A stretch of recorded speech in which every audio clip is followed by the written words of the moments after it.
Los primeros niños que vieron el promontorio oscuro y sigiloso que se acercaba por el mar se hicieron la ilusión de que era un barco enemigo. Después vieron que no llevaba banderas ni arboladura y pensaron que fuera una ballena. Pero cuando quedó varado en la playa, le quitaron los matorrales de sargazos, los filamentos de medusas y los restos de cardúmenes y naufragios que llevaba encima, y sólo entonces descubrieron que era un ahogado.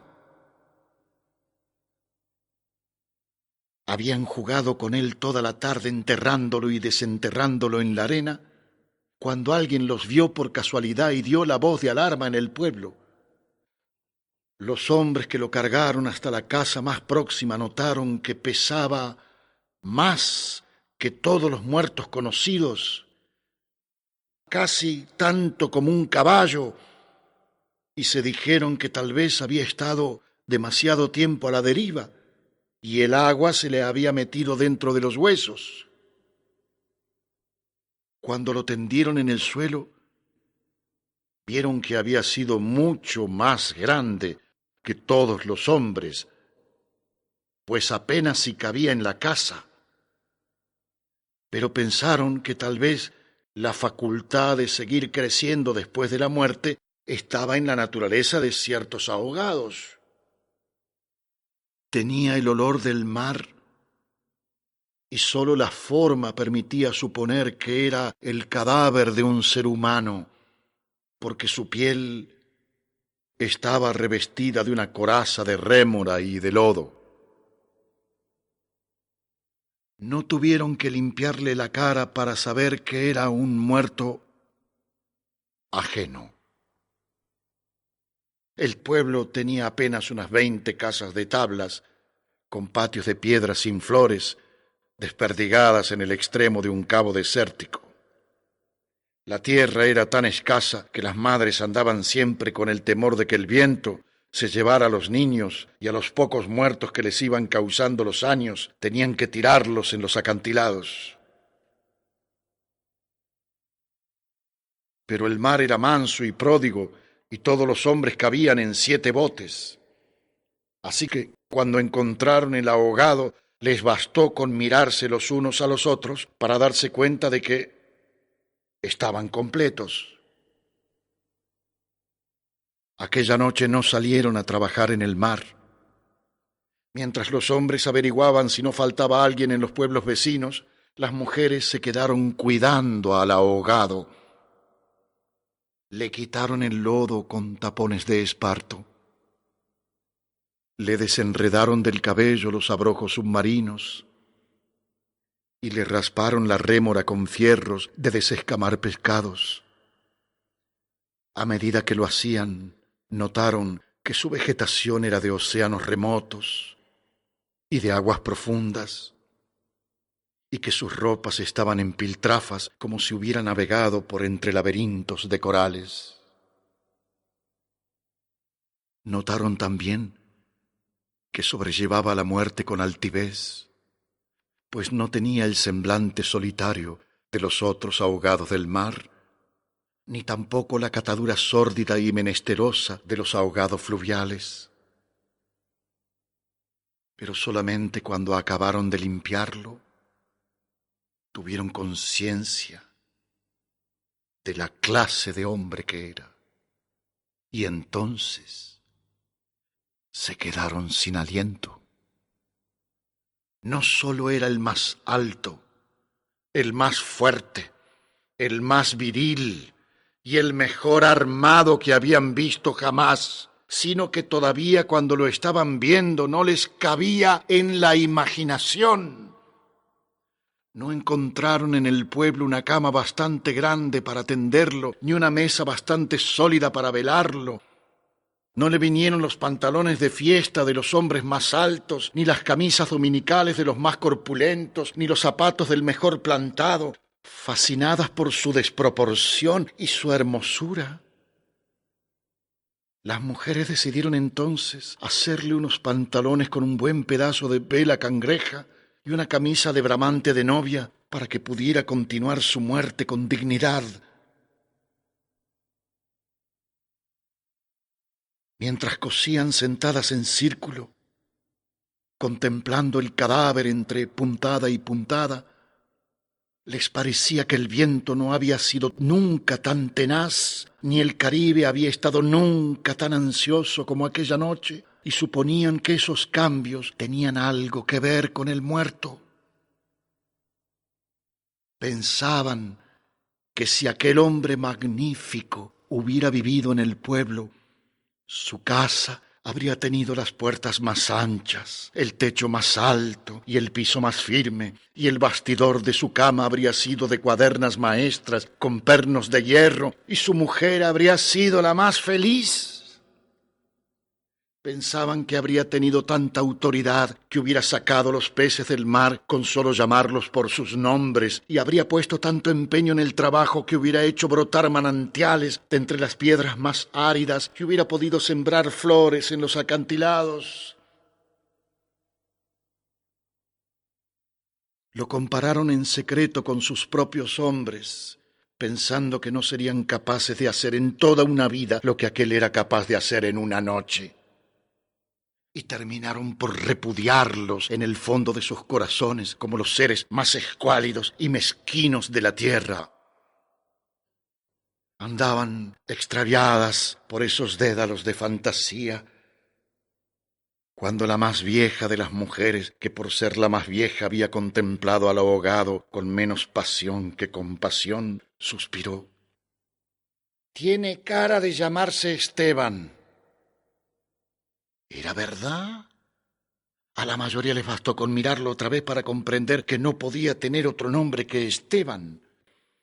Las más porfiadas, que eran las más jóvenes, se mantuvieron con la ilusión de que al ponerle ropa tendido entre flores y con unos zapatos de charol pudiera llamarse Lautaro. Pero fue una ilusión vana. El lienzo resultó escaso, los pantalones mal cortados y peor cosidos le quedaron estrechos, y las fuerzas ocultas de su corazón hacían saltar los botones de la camisa. Después de la medianoche se adelgazaron los silbidos del viento y el mar cayó en el sopor del miércoles. El silencio acabó con las últimas dudas. Era Esteban.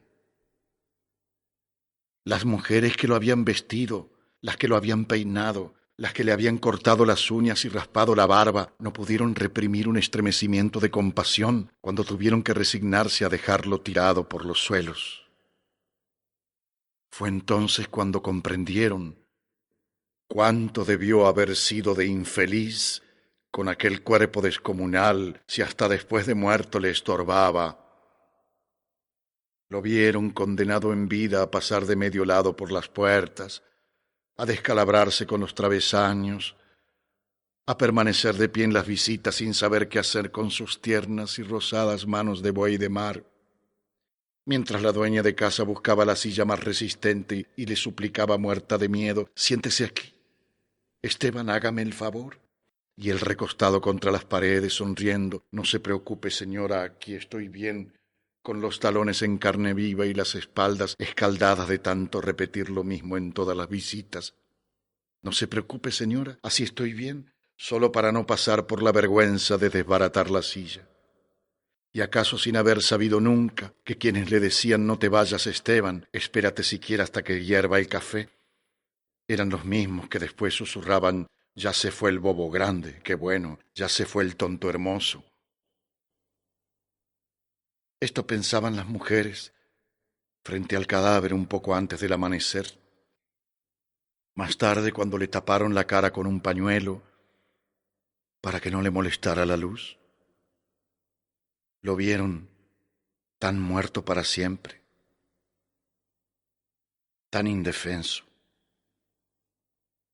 tan parecido a sus hombres, que se les abrieron las primeras grietas de lágrimas en el corazón. Fue una de las más jóvenes la que empezó a sollozar. Las otras, alentándose entre sí, Pasaron de los suspiros a los lamentos, y mientras más sollozaban, más deseos sentían de llorar, porque el ahogado se les iba volviendo cada vez más Esteban, hasta que lo lloraron tanto que fue el hombre más desvalido de la tierra, el más manso y el más servicial, el pobre Esteban. Así que cuando los hombres volvieron con la noticia de que el ahogado no era tampoco de los pueblos vecinos, ellas sintieron un vacío de júbilo entre las lágrimas. «¡Bendito sea Dios!», suspiraron, «es nuestro». Los hombres creyeron que aquellos aspavientos no eran más que frivolidades de mujer. Cansados de las tortuosas averiguaciones de la noche, lo único que querían era quitarse de una vez el estorbo del intruso antes de que prendiera el sol bravo de aquel día árido y sin viento. Improvisaron unas angarillas con restos de trinquetes y botavaras y las amarraron con carlingas de altura para que resistieran el peso del cuerpo hasta los acantilados. Quisieron encadenarle a los tobillos un ancla de buque mercante para que fondeara sin tropiezos en los mares más profundos, donde los peces son ciegos y los buzos se mueren de nostalgia, de manera que las malas corrientes no fueran a devolverlo a la orilla, como había sucedido con otros cuerpos. Pero mientras más se apresuraban, más cosas se les ocurrían a las mujeres para perder el tiempo. Andaban como gallinas asustadas picoteando amuletos de mar en los arcones, unas estorbando aquí porque querían ponerle al ahogado los escapularios del buen viento, otras estorbando allá para abrocharle una pulsera de orientación al ahogado. Y al cabo de tanto, quítate de ahí, mujer, ponte donde no estorbes, mira que casi me haces caer sobre el difunto. A los hombres se les subieron al hígado las suspicacias y empezaron a rezongar que con qué objeto tanta ferretería de altar mayor para un forastero, si por muchos estoperoles y calderetas que llevara encima se le iban a masticar los tiburones. Pero ellas seguían tripotando sus reliquias de pacotilla, llevando y trayendo, tropezando mientras se les iba en suspiros lo que no se les iba en lágrimas, así que los hombres terminaron por despotricar que de cuando acá semejante alboroto por un muerto al garete, un ahogado de nadie, un fiambre de mierda. Una de las mujeres, mortificada por tanta indolencia, le quitó entonces al cadáver el pañuelo de la cara, y también los hombres se quedaron sin aliento. Era Esteban. No hubo que repetirlo para que lo reconocieran. Si les hubiera dicho Sir Walter Raleigh, quizá hasta ellos se habrían impresionado con su acento de gringo, con su guacamaya en el hombro, con su arcabuz de matar caníbales. Pero Esteban solamente podía ser uno en el mundo. Y allí estaba, tirado como un sábalo, sin botines, con unos pantalones de 7 mecino y esas uñas rocallosas que sólo podían cortarse a cuchillo. Bastó con que le quitaran el pañuelo de la cara para darse cuenta de que estaba avergonzado, de que no tenía la culpa de ser tan grande, ni tan pesado, ni tan hermoso. Y si hubiera sabido que aquello iba a suceder, habría buscado un lugar más discreto para ahogarse. En serio, me hubiera amarrado yo mismo a un áncora de galeón en el cuello y hubiera trastabillado como quien no quiere la cosa en los acantilados, para no andar ahora estorbando con este muerto de miércoles, como ustedes dicen, para no molestar a nadie con esta porquería de fiambre que no tiene nada que ver conmigo. Había tanta verdad en su modo de estar, que hasta los hombres más suspicaces, los que sentían amargas las minuciosas noches del mar, temiendo que sus mujeres se cansaran de soñar con ellos, para soñar con los ahogados, hasta esos y otros más duros, se estremecieron en los tuétanos con la sinceridad de Esteban. Fue así como le hicieron los funerales más espléndidos que podían concebirse por un ahogado expósito. Algunas mujeres que habían ido a buscar flores en los pueblos vecinos regresaron con otras que no creían lo que les contaban, y éstas se fueron por más flores cuando vieron al muerto y llevaron más y más hasta que hubo tantas flores y tanta gente que apenas si se podía caminar. A última hora les dolió devolverlo huérfano a las aguas y le eligieron un padre y una madre entre los mejores. y otros se le hicieron hermanos, tíos y primos, así que a través de él todos los habitantes del pueblo terminaron por ser parientes entre sí. Algunos marineros que oyeron el llanto a la distancia perdieron la certeza del rumbo y se supo de uno que se hizo amarrar al palo mayor recordando antiguas fábulas de sirenas. Mientras se disputaban el privilegio de llevarlo en hombros por la pendiente escarpada de los acantilados, hombres y mujeres tuvieron conciencia por primera vez de la desolación de sus calles, la aridez de sus patios, la estrechez de sus sueños, frente al esplendor y la hermosura de su ahogado. Lo soltaron sin ancla para que volviera si quería y cuando lo quisiera, y todos retuvieron el aliento durante la fracción de siglos que demoró la caída del cuerpo hasta el abismo. No tuvieron necesidad de mirarse los unos a los otros para darse cuenta de que ya no estaban completos, ni volverían a estarlo jamás.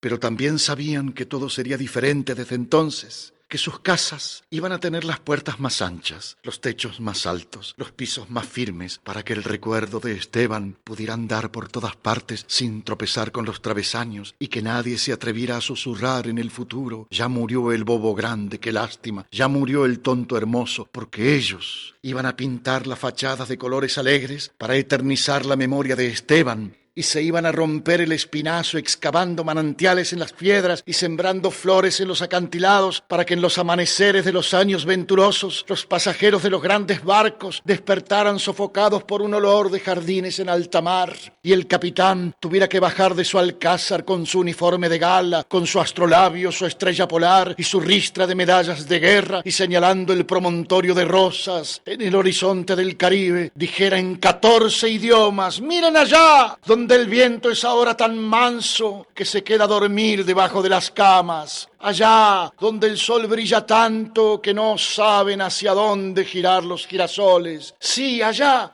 ese es el pueblo de Esteban.